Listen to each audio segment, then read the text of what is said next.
Welcome to Dalma Makes. Let's make a miniature cabinet of curiosities. This project was inspired by this beautiful illustrative card I got from a very dear friend. I love frogs and I love the art style on this. So instead of putting it in a drawer to be forgotten, I decided to find a way to display it somehow on my wall. I also collected these little wooden containers that I thought would one day become wonderful miniature shelves, and this was the project to use it on.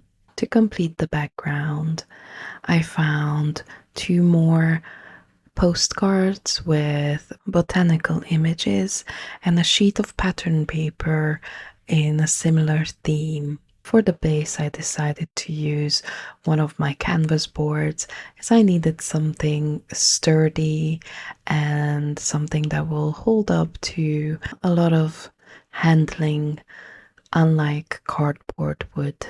As you can see, the first steps of the project were to figure out the main structure of how I want the layout to be and figuring out how to compose the background. I had a little gap and I added a sticker of an anatomical drawing of an eye, as I felt like it would fit in with the theme of biology and natural history, and definitely had that vintage vibe. Now these little wooden structures are going to be sort of the main element of this project, as they will serve as cubby holes for all the interesting knickknacks and curiosities I want to display on these tiny shelves. I want to keep them quite plain, especially in color, as I want them to be the background for the more interesting objects, but to make it not so flat, I decided to use different materials to add textures to the background. So I used a number of things I had in my stash, including some lace scraps and that mesh material that you use for fixing cracks in walls in construction. Basically, just whatever I could find that I had on hand that looked good to me in the moment. And I glued everything down with gel matte medium. Now, one of the first issues was that these little wooden containers weren't perfectly made, as I think they were storage for something. Initially, they weren't perfectly square, so I couldn't fix it. I couldn't remove, like take it apart and fix the little shelves. So instead, I leaned into it and made them even more imperfect and organic looking by using air dry clay and basically sculpting each cubby hole separately into a more interesting shape, trying to obscure the crooked shelves. I also decided to texture all of the clay with a ball stylus, actually several of different sizes, as I know this creates a very interesting surface, and there's something just mildly creepy about it as well. I suppose it brings to mind something organic like lichen or coral or even fish eggs. After I finished sculpting the interior of the cubby holes, I glued them down with copious amounts of PVA glue, and I decided to use more of that air dry clay to hide the seams and imperfections and bring out that organic pitted texture all around, basically blending in the shapes, unifying them, and creating that interesting and slightly creepy texture. Another element I definitely wanted to add was a wooden dowel that I wanted to use like a support for the top shelf. This is inspired by some of the old libraries that have features like that. And of course, I wanted to look like there was some kind of plant climbing on it. And I sculpted this out of the same air dry clay.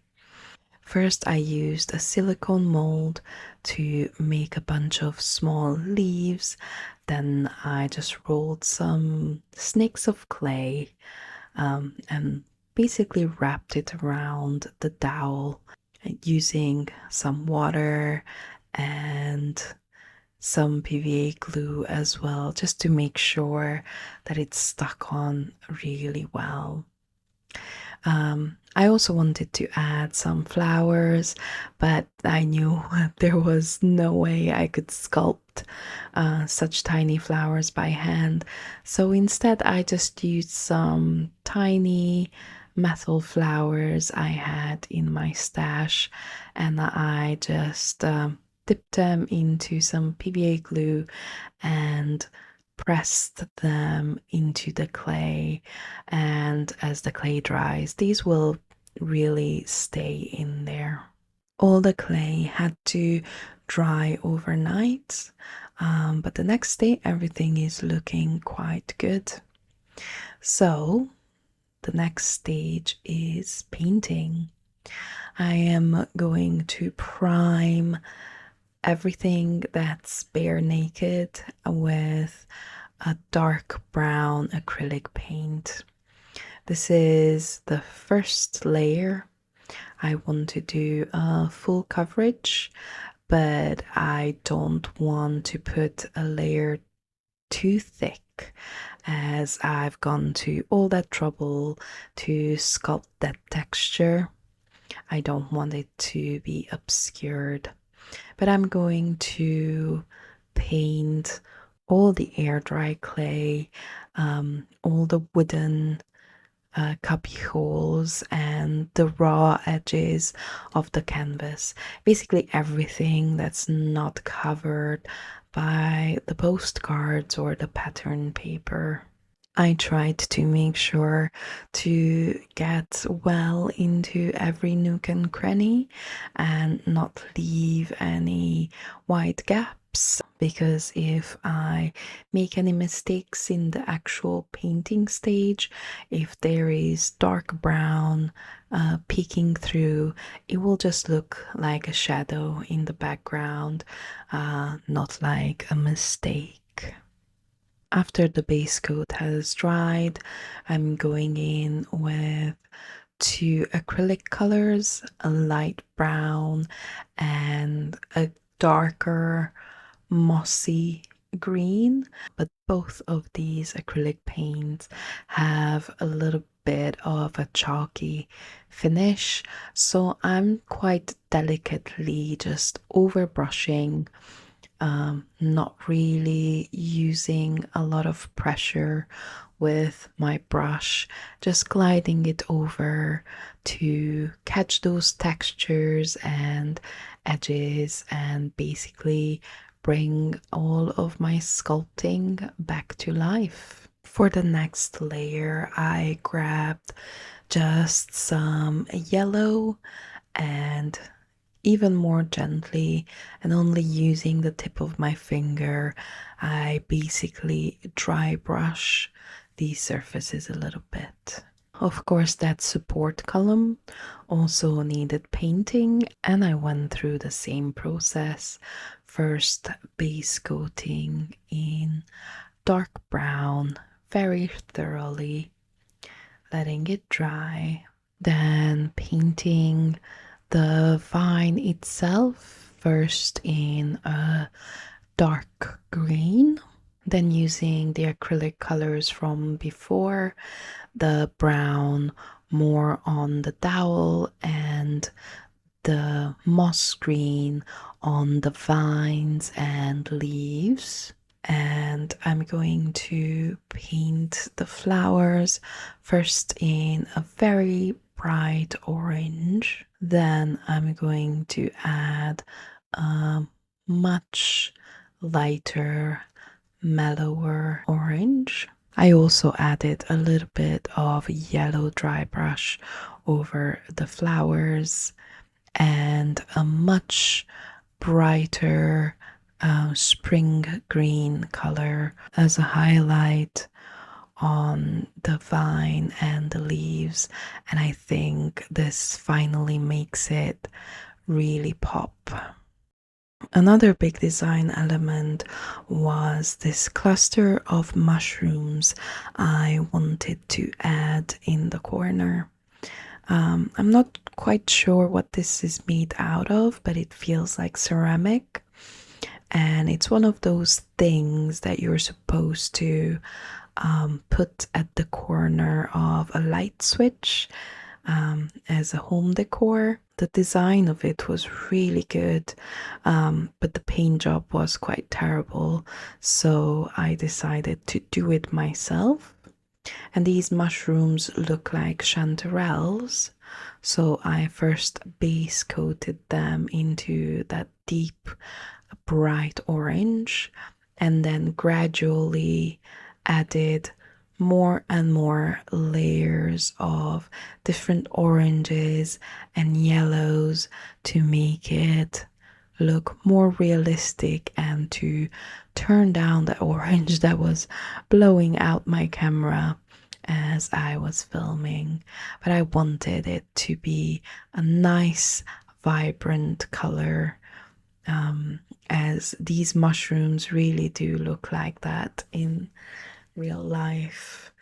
And I just think mushrooms are really beautiful and they very much fit with the theme of frogs and botany and biology, and I just really love them. And there was also this tiny little snail on the edge of one of the mushroom caps, and of course I did my best to paint that little guy a little bit more realistic as well. I'm quite happy with this. Let me know in the comments what you think about Snailsy. Now to seal in all that acrylic paint, I'm going to use my trusty shellac ink. This is in a yellow color. I didn't need to tint it any further. I'm just going to use it straight out of the bottle.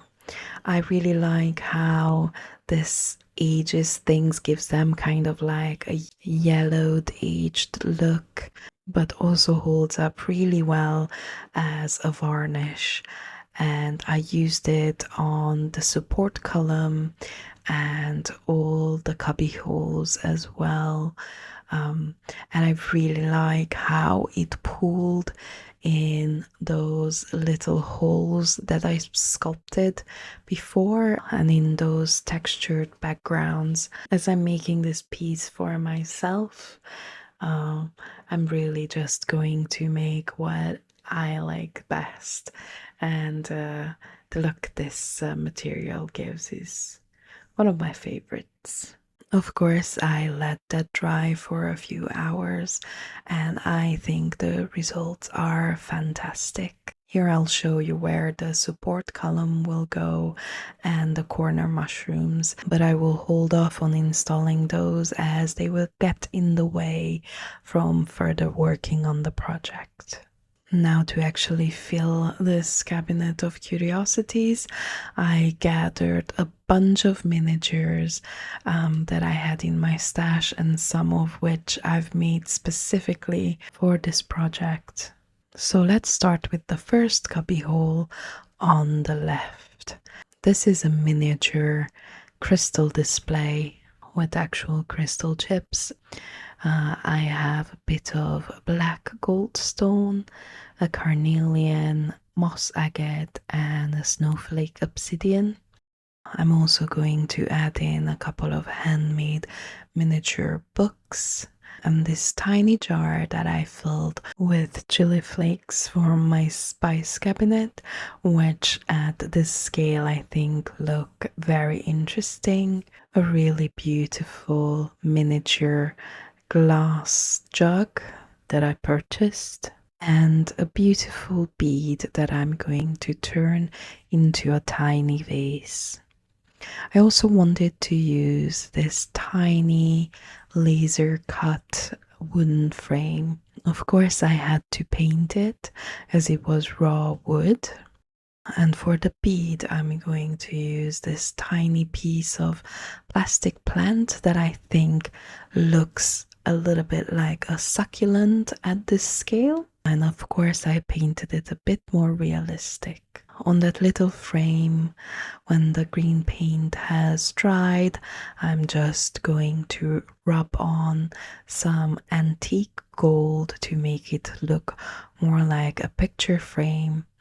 And I'm going to cut out a tiny printout from an antique botanical book that just really looks nice to me. Of course, at this scale, it becomes illegible, but I think it looks really cute. To attach most of the miniatures in this project, I'm going to be using fabric fusion as a glue as opposed to PVA glue.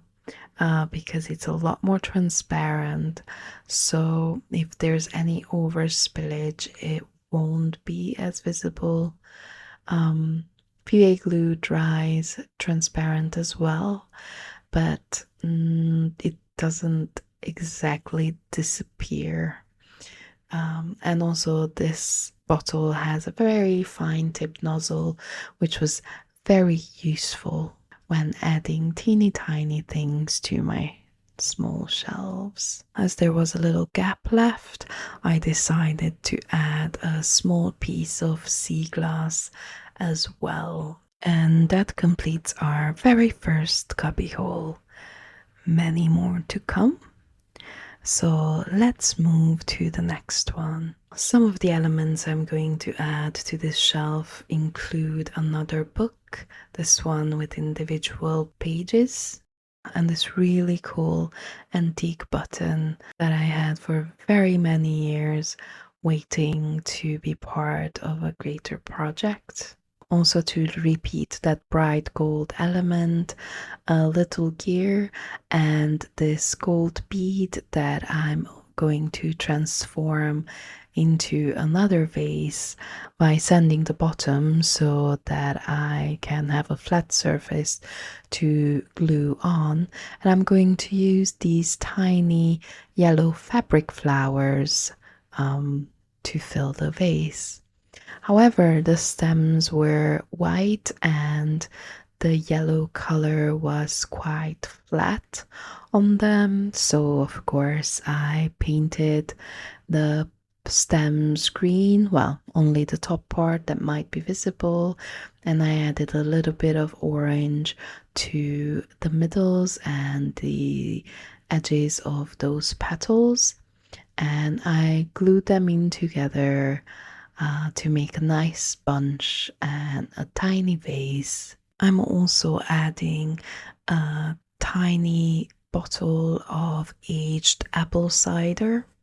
This one is wrapped in black paper to guard from the UV light that might alter the drink.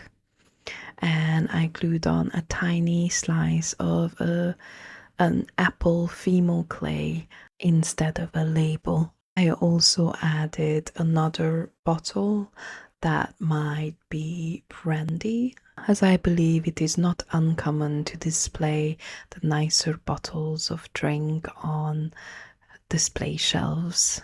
This vintage button was completely made of metal, so I couldn't make the back flat. So I had to use some hot glue to fill out the gap and actually make it stick. And I also added another piece of sea glass and a beautiful plastic bead to complete that second cubby hole. Now for the third and final large one. I'm not quite sure what this came from, but it's kind of like a brassy clip that I thought would look really good as a paper holder. So I just made a bundle of vintage looking papers and glued them together, and also added a miniature ceramic jug next to it. This next element needs a little bit of assembly. It's basically a clear oval cabochon, and I'm just using some printed images and more glue to make my own little oval displays. While those dry, I added one of my absolute favorite elements in this whole piece. It's an aged crow's skull. I think it fits in well with the theme, bring a little bit of taxidermy vibes, as well as two micro tiles with butterfly prints on them, and of course, a tiny pumpkin. When those capuchons dry, I just cut them out really carefully and try to decide which one I'm actually going to use in that cubby hole. First, I thought the blue one, but then I decided to go with the white one. And that's what my third cubby hole looks like completed. Moving on to the first small one, I'm just going to add these three elements. The first one is a jar with a bat label, a tiny handmade scroll, and an actual unakite crystal I just had in my stash. On the shelf just above, I really wanted to add this beautiful marble. I found this outside on the street, but I think it would make a wonderful little crystal globe with a stand. This is some kind of plastic cap I found somewhere. But I'm going to turn it into a proper stand for it. But because it's a very sleek plastic, I need to first sand it so it can take some paint. And I just used some dark blue acrylic paint, and after drying, added on a little bit of that antique gold, as I'm going to repeat the gold design elements throughout the project. I used the same transparent glue for this, and putting it aside to dry, I'm going to work on the next cubbyhole. This one will hold a few more books, a miniature of a well, and another one of those tiny butterfly tiles. This one is one of the cubby holes that doesn't have as much space because of the sculpted texture. So I worked with that instead of trying to work against it.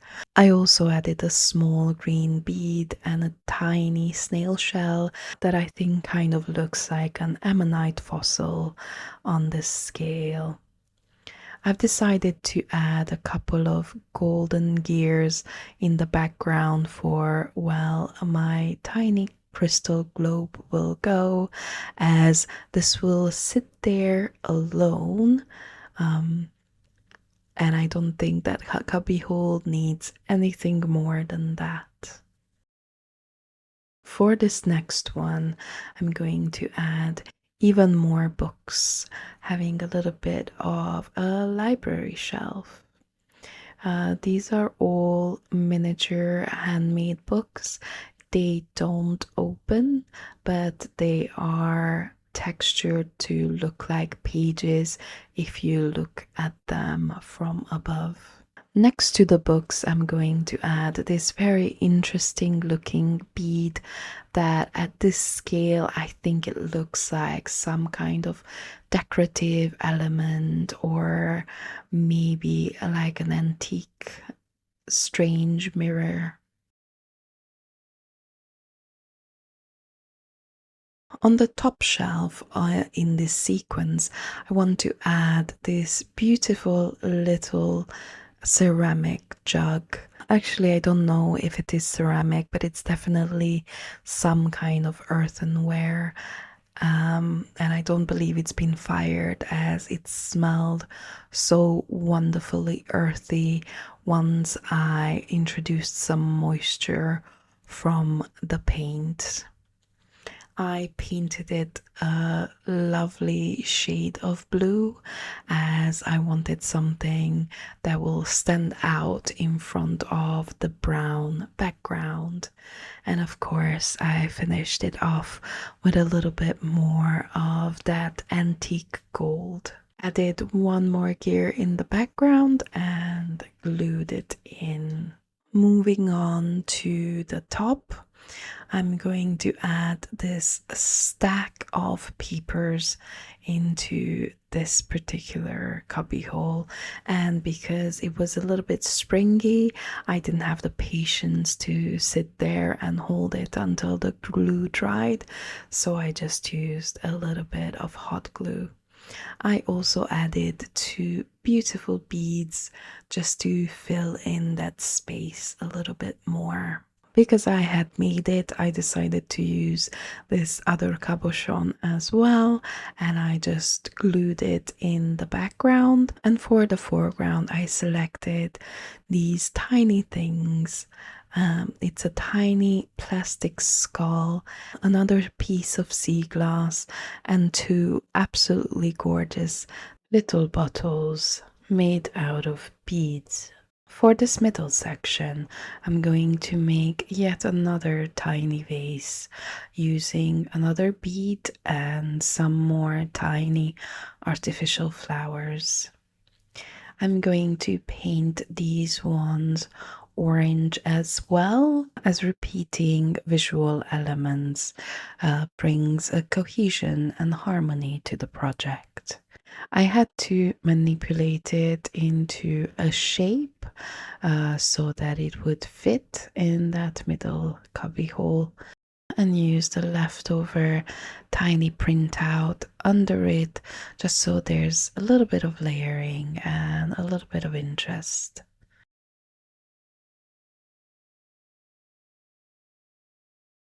From the beginning of the project, I knew I wanted to have at least one shelf full of scrolls, but when I made these scrolls, I didn't account for how shallow these little shelves will be.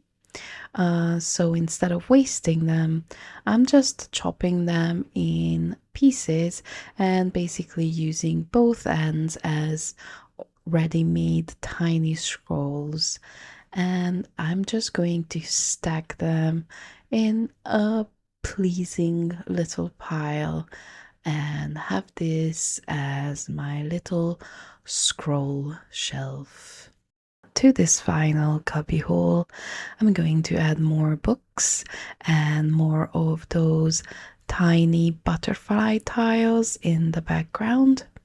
These are the sort of books that have individual pages, so I'm also adding a teeny tiny bookmark that has the image of a bat on it, and stacking them in a way that at least one of them is facing outward so we can see those pages.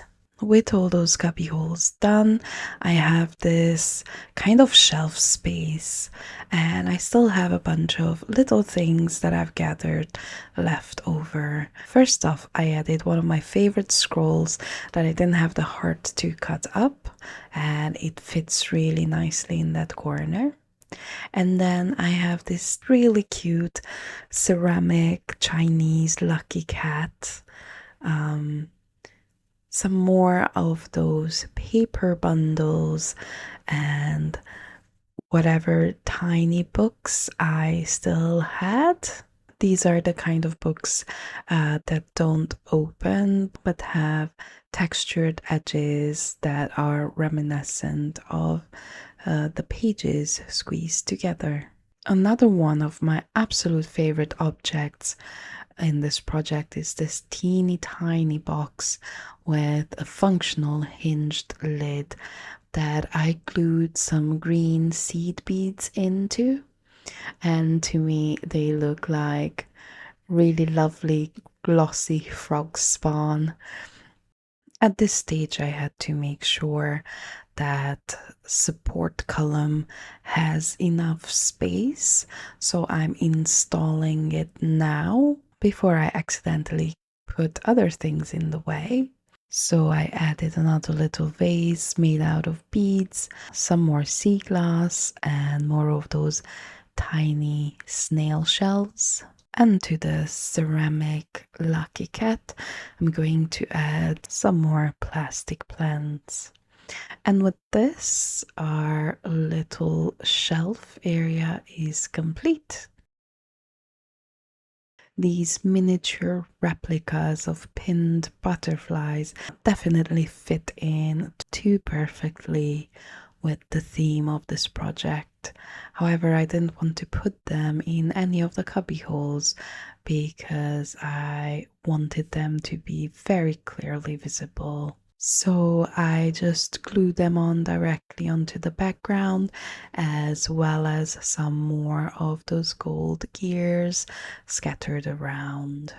And finally, it is time to add the corner mushrooms, as this project is completed.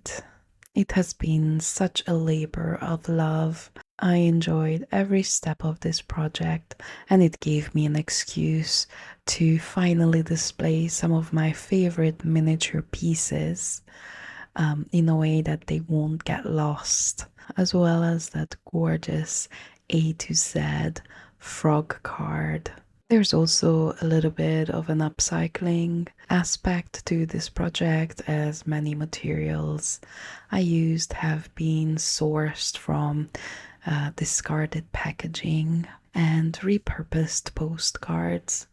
I would really like to hear in the comments what you think about this project, and maybe you could tell me which specific cubbyhole is your favorite, or which particular element.